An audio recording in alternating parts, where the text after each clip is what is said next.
Welcome to Just Say It. Learn real English through conversations and practice. Easy English, real conversations, practice and repeat. Just say it. Hey there, and welcome back to Just Say It, the English podcast for beginners and everyday learners. Today we're going shopping. You'll learn how to ask for things, talk about prices, and use real phrases at the supermarket. Listen, repeat, and let's get started. Welcome to the Deep Dive. Today we're doing something a bit different. We're heading into, well, your local supermarket. Sounds mundane, maybe, but it's actually a goldmine. Exactly. Forget just grabbing milk. We're looking at the language, the culture, the hidden interactions of grocery shopping. We've looked at language guides like Lingonio, Woodward English, even some real talk examples from Tangerine Academy. And Reddit discussions, too, plus tips from English with Morgan. It's quite a mix. It really is, and it shows how this everyday place is packed with chances to, practice and observe. Right, we're not just learning phrases today. We're trying to understand the whole supermarket ecosystem, I guess. That's a good way to put it. It's a shortcut to getting how practical language works in, well, a very real setting. Okay, so why the supermarket? Why is it such a good spot for picking up English or just understanding interactions better? Well, for starters, as one of our sources, Lingonio, points out, it's just full of written English. Everywhere. The signs, the labels. Exactly. Signs, product names, ads, special offers. You're constantly surrounded by words, often very clear, simple words. It's like passive learning. Constant exposure just by being there. Precisely. Your brain is taking it in even if you're not consciously studying every single label. It builds recognition. But it's not just reading signs, is it? Oh, definitely not. The really crucial part is the interaction. You get actual chances to talk to people, the employees. Right, asking for help, finding things. Yeah. And the great thing is, it's usually quite low pressure. It's not like a job interview, True. If you mess up a word asking for ketchup, it's not the end of the world. Exactly. The goal is simple. Find the item, pay for it. Employees are usually focused on helping, so it's a safer space to try out your English. Okay, that makes sense. It lowers the fear factor a bit. A lot, I think. It builds confidence.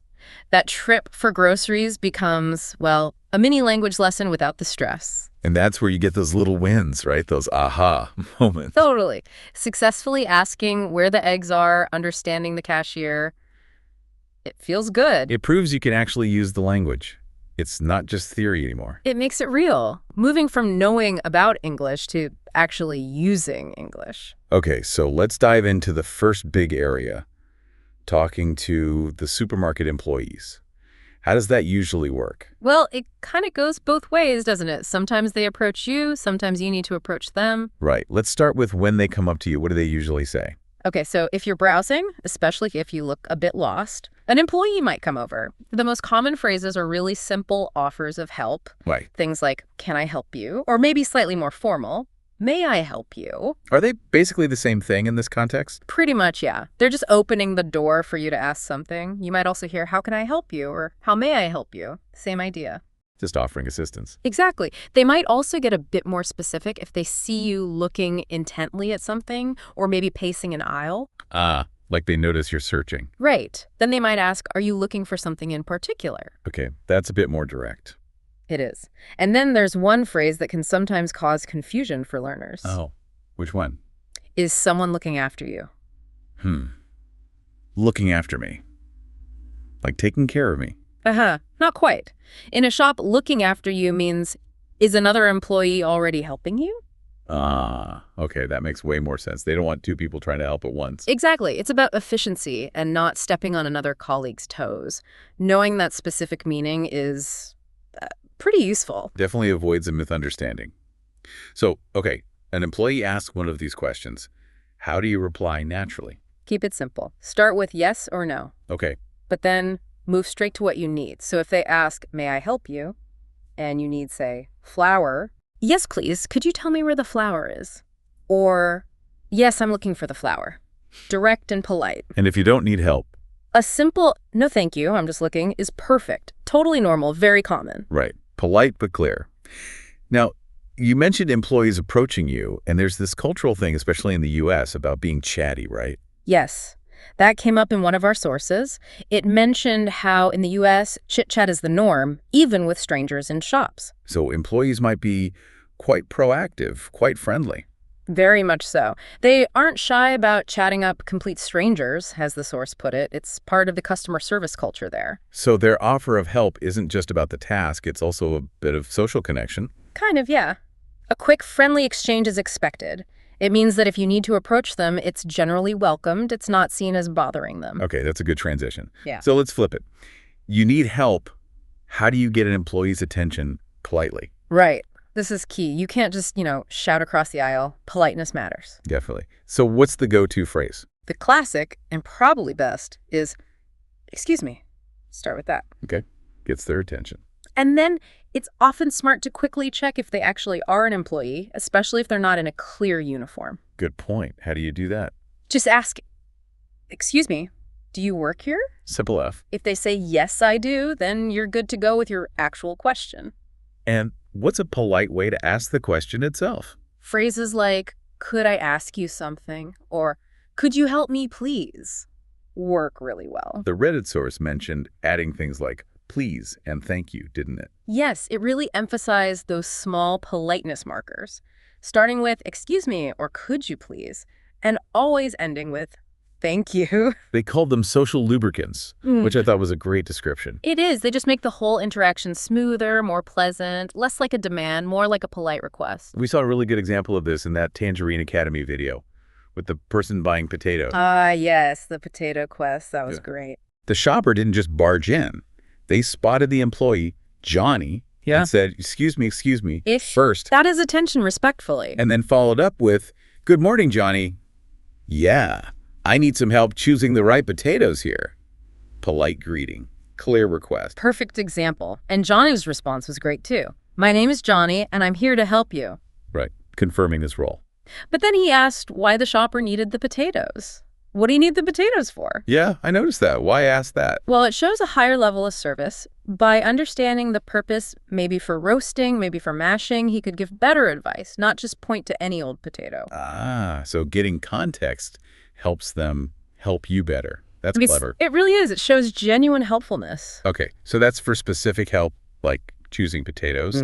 What about just finding a general type of product? If you've already got their attention politely, you can just state what you're looking for. Like, "I need to find some Indian spices." Or, "I'm looking for potato chips." Nice and clear. or maybe, I'd like a bottle of milk, please. Exactly. Or even a quick check, like, "Have you got any cheese?" So pretty straightforward once you've made that initial polite contact. Yes. The key is that polite opening and then just clearly stating your need. Okay, so we've made contact, we've asked for general help. Now, how do we get really specific about finding items, like confirming if they even have what we want and then pinpointing its location? Right. This is where you narrow it down. First step.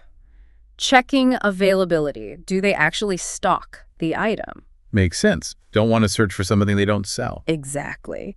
There are two main ways to ask this. The simplest is probably, "Do you have any plus item?" Okay, so do you have any whole grain cereals? Perfect. Or, "Do you have any potato chips? Do you have any organic strawberries?" It works for almost anything. And the second way uses the verb carry, right? That's right. "Do you carry plus item?" Here, carry means stock or sell. So do you carry local jams or do you carry international foods? Precisely. It's often used for maybe broader categories or slightly more specialty items, but honestly, both "do you have" and "do you carry" are very common and totally fine for most things. It's good to know both options. And didn't the shopper in the video use one of these? They did. Later on, they asked Johnny, "Do you have any low-fat ice cream?" Ah, perfect real-world example. Exactly. Shows how natural it is. And the employee will usually give a simple answer. Like yes or no. Yeah, or maybe a bit more info like, "Yes, that's in aisle 3," or "No, sorry, we're out of stock right now." Which leads straight into asking where it is if they do have it. Exactly. So once you know they have it, you need the location. Again, a couple of main phrases are really useful here. Okay, what's the first one? Probably the most common is, "Where can I find plus item?" Simple. Where can I find the rice? Where can I find the frozen peas? Perfect. Works for single items, works for whole sections like, "Where can I find the organic products?" Very versatile. The other way often involves aisles, doesn't it? Especially in the bigger stores. Yes, you can ask, "What aisle are plus items plus in?" So what aisle are the soups in? Or what aisle are the drinks in? Exactly. It kind of assumes the store is organized by numbered or named aisles, which most large ones are. Both seem pretty clear. Now, there was that interesting point from the Reddit source about using your, like, where's your toy section? Ah, yes, the your debate. It's fascinating. Some people find it a bit odd. Maybe it implies ownership. Yeah, like the employee personally owns the toys. Ah, right. But the consensus was that it's actually quite common and perfectly understandable, especially in some parts of the U.S. So it's not grammatically wrong, just a regional or stylistic variation. Pretty much. Language evolves and common usage often wins out. It's a good reminder that there isn't always one single correct way to say things in casual conversation. Good point. So whichever way you ask, what kind of answer would you expect? Typically, they'll give you an aisle number or a section name, often with a nearby reference point. It's in aisle 4, near the pasta. Or you'll find that in the dairy section, next to the yogurts. Something to help you orient yourself. That makes sense. Aisle number plus a landmark. Okay, this is all super helpful for asking about items, but it only works if we actually know the words for the items we want. Absolutely crucial. Knowing the phrases is step 1. Knowing the vocabulary is step 2. So let's stock up. What are some common words we'll need based on our sources? Let's start with, say, fruit and vegetables. Okay, produce section, very common stuff. Onions, tomatoes, cabbage, lettuce, peppers, red peppers, green peppers, potatoes, obviously. Can't forget the potatoes after that video example. Definitely not. And things like mushrooms. Then for fruits, bananas, apples, oranges, grapes, maybe papaya, pineapples, peaches, depending on the store and season. Got it. Basic produce covered.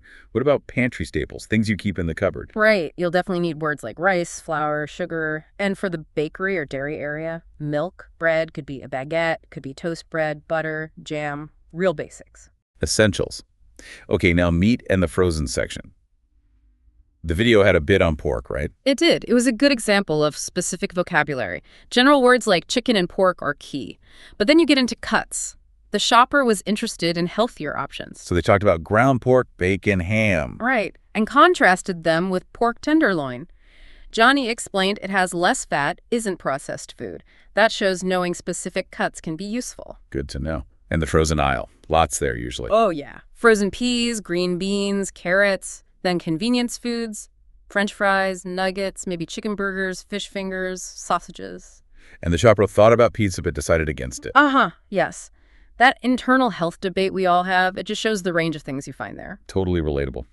And finally, some non-food basics. The shopper's list also had soap and towels, so general household items are often in supermarkets too. Okay, so knowing these words, onions, rice, chicken, frozen peas, soap makes those questions like, where can I find actually work? Exactly. It connects the phrase to the physical object you need. It's the essential link. Right, you've navigated the aisles, maybe asked for help, got your items.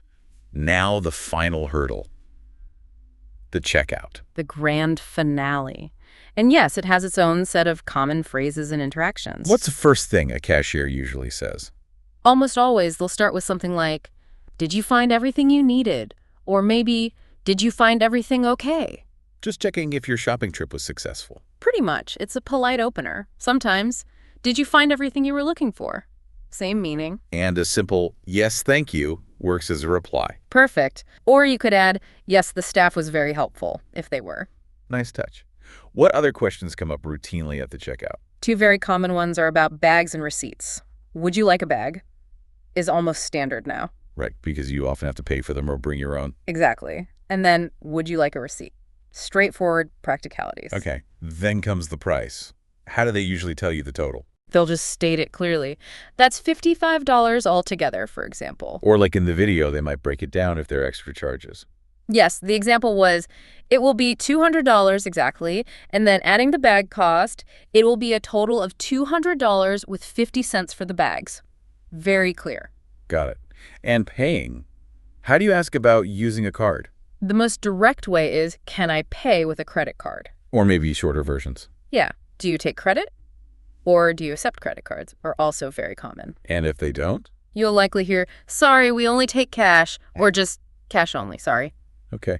Now, what about that thing with asking for change? You mentioned that earlier. Ah, yes. Sometimes, if you're paying with a large bill, the cashier might ask, "You don't happen to have any change, do you?" That sounds a bit complicated. Why ask that? It's usually so they can give you back fewer coins or larger bills in your change. It simplifies things for them. So they're not saying you have to give them change.